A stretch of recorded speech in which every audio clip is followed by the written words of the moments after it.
Hello students, welcome once again in a new class with a new topic. आज की इस class में मैं आपके साथ जो टॉपिक डिस्कस करने जा रही हूँ बहुत ही इंपॉर्टेंट टॉपिक है, दैट इज वैलेंसी।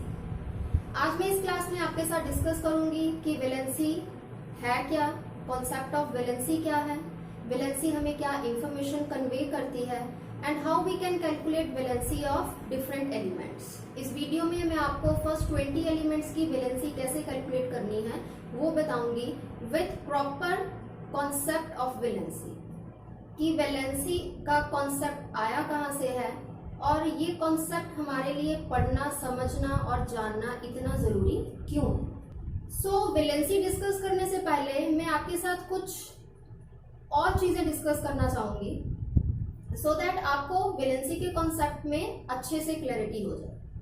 सबसे पहली चीज जो मैं आपके साथ डिस्कस करना चाहूंगी दैट इज आउटरमोस्ट शेल और वैलेंस शेल। बहुत सारे बच्चों ने सुना होगा, ऑलमोस्ट सारे बच्चों ने सुना होगा outermost shell, valence shell, but बहुत सारे बच्चों को पता ही नहीं होता कि एक्चुअल में आउटरमोस्ट शेल, वैलेंस शेल है क्या। बहुत सिंपल है, बहुत इजी है। एटम का लास्ट इलेक्ट्रॉन जौन से शेल में एंटर करता है that shell is known as outermost shell of that particular atom। समझ रहे हो क्या बताया था मैंने आपको एटम की स्ट्रक्चर बताई हुई है।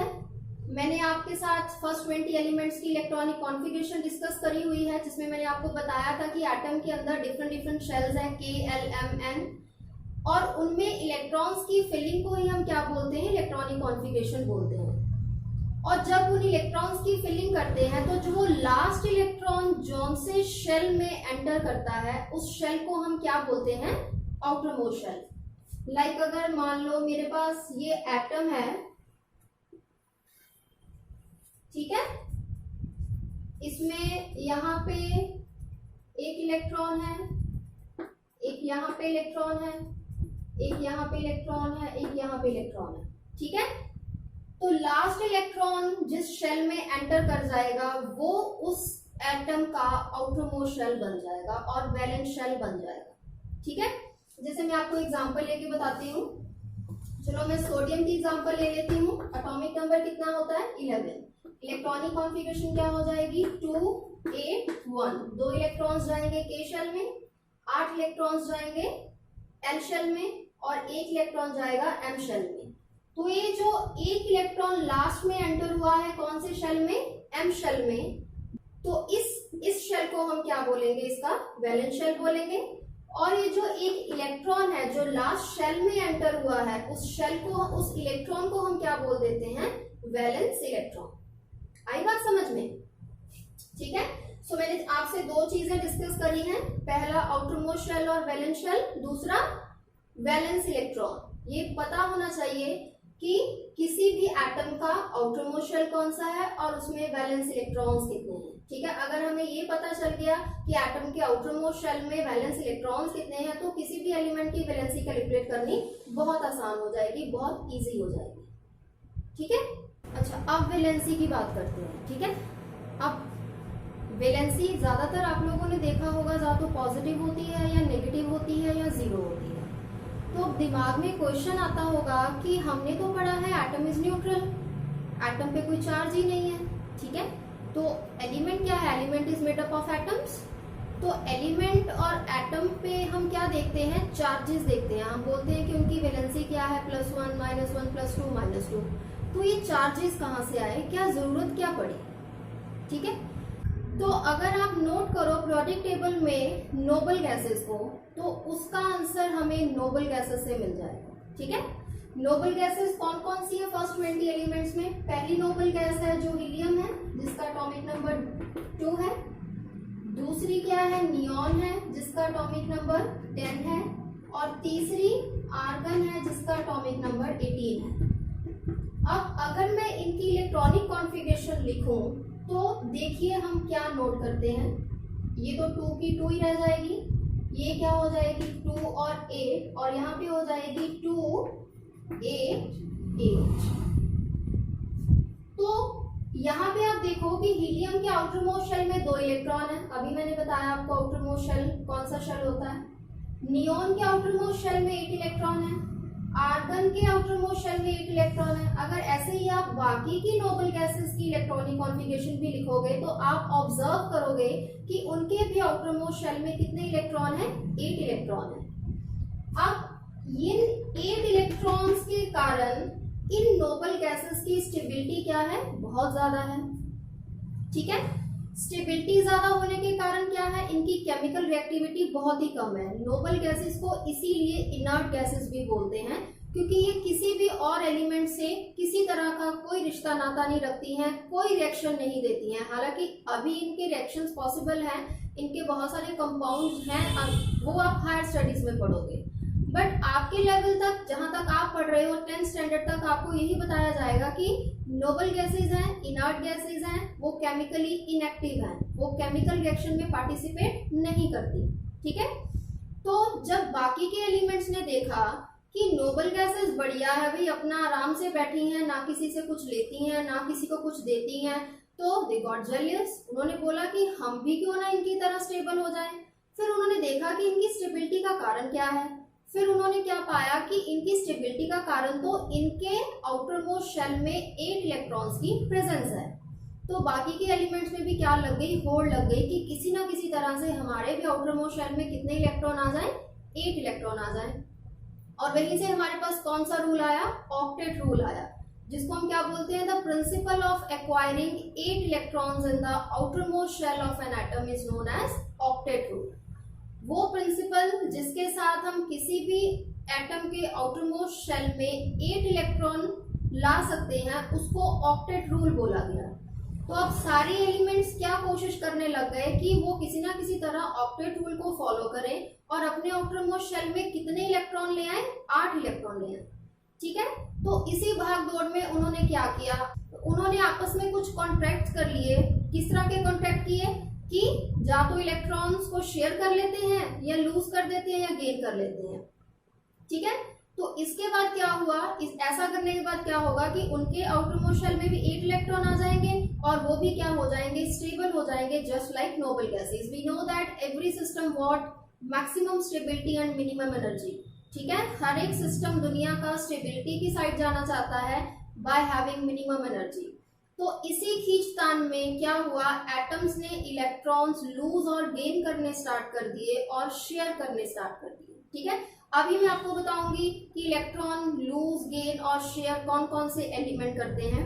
आपने देखा होगा कि पीरियोडिक टेबल में मेनली एटम्स को 2 कैटेगरी में हमने डिवाइड किया है, मेटल्स एंड नॉन मेटल्स। ठीक है, और बीच में मेटलॉइड्स भी हैं, जहां तक हम स्टडी कर रहे हैं अप टू 30 एलिमेंट्स। ठीक है, और मेटलॉइड्स तो हमें पता ही है क्या होते हैं, जो मेटल और नॉन मेटल दोनों की प्रॉपर्टी शो करते हैं। ठीक, और मेटल्स किसे बोलते हैं, एक पिछली क्लास में मैंने आपको बताया था कि मेटल्स की टेंडेंसी क्या होती है, इलेक्ट्रॉन देने की, वो लूज करती हैं, और नॉन मेटल्स की टेंडेंसी होती है इलेक्ट्रॉन गेन करने की।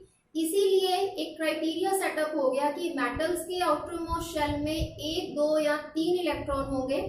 ठीक है, या ऐसे बोल लो कि जो एटम्स के आउटर मोस्ट शेल में 1, 2 या 3 इलेक्ट्रॉन होंगे उन्हें मेटल्स बोला जाएगा, और जिनके आउटर मोस्ट शेल में 5, 6, 7 इलेक्ट्रॉन होंगे उन्हें एज नॉन मेटल ट्रीट किया जाएगा, और जिनके आउटर मोस्ट शेल में 4 इलेक्ट्रॉन होंगे उन्हें क्या बोला गया, मेटलॉइड बोला गया। और वहां से हमें पता भी चल गया कि कौन से एलिमेंट्स इलेक्ट्रॉन लूज करेंगे, कौन से गेन करेंगे और कौन से इलेक्ट्रॉन्स शेयर करेंगे। ये बहुत इंपॉर्टेंट है, जब आगे आप बॉन्डिंग, केमिकल बॉन्डिंग पढ़ोगे तो वहां पे अगर आपको ये इंफॉर्मेशन है, आपको पता है कि कौन सा एलिमेंट इलेक्ट्रॉन लूज करेगा, कौन सा एलिमेंट इलेक्ट्रॉन गेन करेगा और कौन सा शेयर करेगा, तो आपको केमिकल बॉन्डिंग को समझने में बहुत ज्यादा आसानी हो जाएगी। वैलेंसी का कॉन्सेप्ट क्यों आया, in order to attain stability, atoms ने स्टेबिलिटी अटेन करने के लिए अपने इलेक्ट्रॉन्स को लूज, गेन और शेयर करना स्टार्ट किया, और हमें क्या मिली, उन एटम्स की, उन एलिमेंट्स की वैलेंसी। ठीक है, अब मैं आपको बता देती हूँ कि वैलेंसी ऑफ मेटल और नॉन मेटल कैलकुलेट करने के लिए फॉर्मूला क्या है।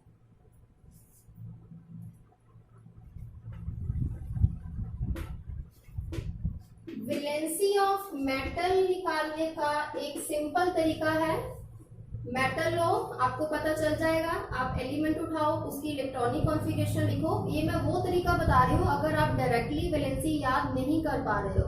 ठीक है, वैलेंसी को रटने की जरूरत नहीं है, वैसे अगर आप याद कर सकते हो तो वेल एंड गुड, बट कुछ बच्चों को याद नहीं होती है, तो जिन्हें याद नहीं होती है एक सिंपल काम कर सकते हैं वो बच्चे। एक तो उन्हें 1 to 20 एलिमेंट्स के एटॉमिक नंबर याद होने चाहिए, सिंबल याद होने चाहिए, और उनको उनकी इलेक्ट्रॉनिक कॉन्फ़िगरेशन लिखनी आनी चाहिए। अगर उनको इतना आता है तो वो किसी भी एलिमेंट की वैलेंसी बहुत आराम से निकाल लेंगे। मैं अभी कैलकुलेट करके बताऊंगी तो आपको पता चल जाए। ठीक, तो अगर मेटल है, मेटल की वैलेंसी कैलकुलेट करने का फॉर्मूला है, मेटल है, इलेक्ट्रॉनिक कॉन्फ़िगरेशन लिखो, तो फॉर्मूला क्या है, वैलेंसी ऑफ मेटल किसके बराबर आ जाएगी, valence electrons in the outermost shell. ठीक है, उस मेटल के आउटरमोस्ट शेल में जितने नंबर ऑफ वैलेंस इलेक्ट्रॉन है, यहाँ पे आप नंबर ऑफ ऐड कर सकते हो, number of valence electrons in the outermost shell, तो वो उसकी क्या हो जाएगी, सिंपली वैलेंसी हो जाएगी। और valency of non metal calculate करने का फॉर्मूला क्या है,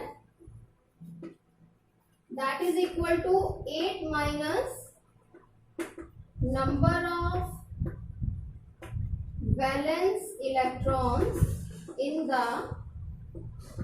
वैलेंस और आउटरमोस्ट शेल।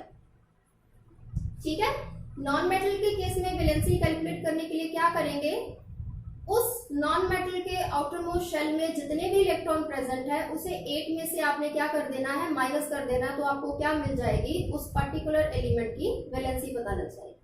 ठीक, अभी हम कैलकुलेट करते हैं by using this formulas valencies of first 20 elements. ठीक, हाँ जी, तो फर्स्ट एलिमेंट कौन सा है हमें पता है, हाइड्रोजन, एटॉमिक नंबर 1 है, तो इलेक्ट्रॉनिक कॉन्फ़िगरेशन 1 ही आएगी, के शेल में 1 इलेक्ट्रॉन आएगा, एक ही शेल है, एक ही इलेक्ट्रॉन है, तो यही आउटरमोस्ट शेल हो गया और यही बैलेंस शेल हो गया, बैलेंस इलेक्ट्रॉन हो गया।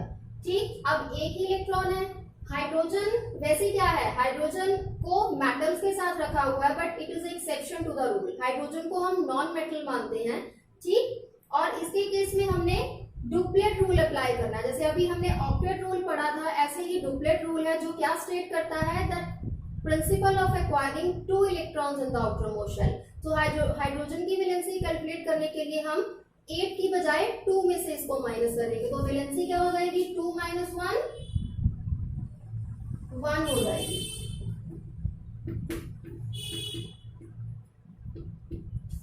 ठीक है, नेक्स्ट आ गया हमारा हीलियम।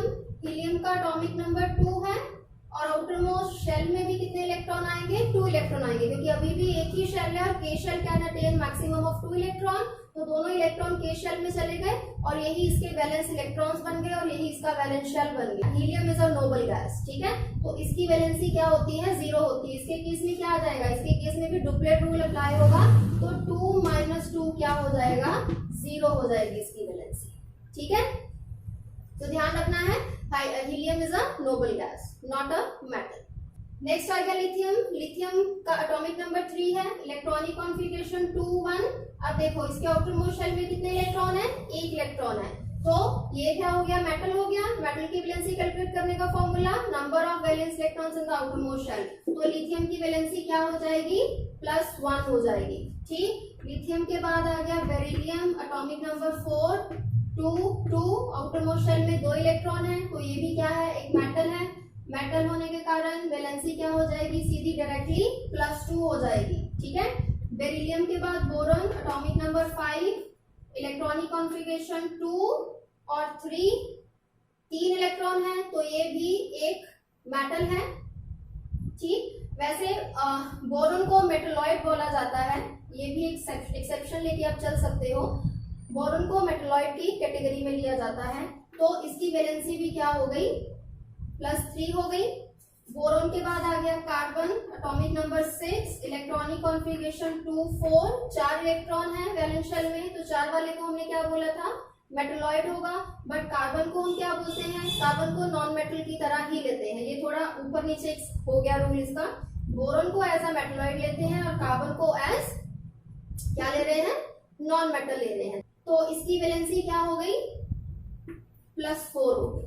राइट, नेक्स्ट आ गया nitrogen, topic number 7 electronic configuration 2 और 5।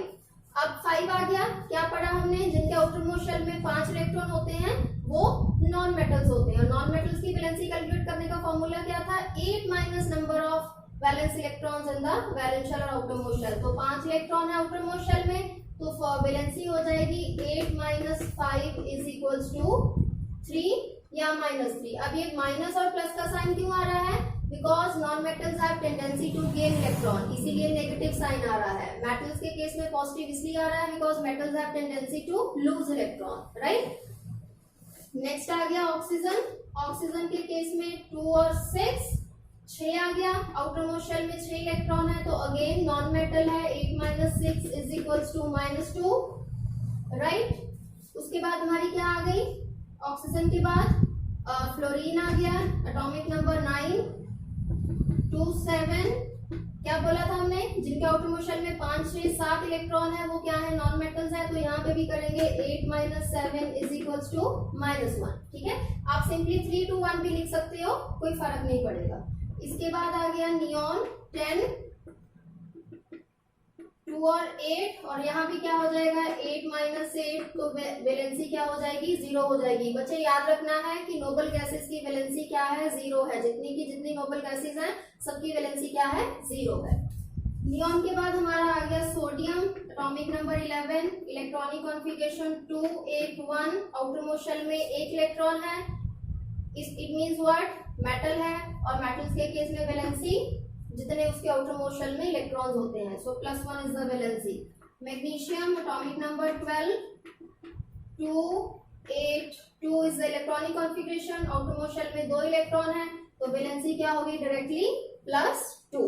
हमारा क्या आ गया aluminium, atomic number 13, electronic configuration 2 8 3, outermost shell में 3 इलेक्ट्रॉन है, सो मेटल है, सो वैलेंसी डायरेक्टली क्या आ जाएगी +3।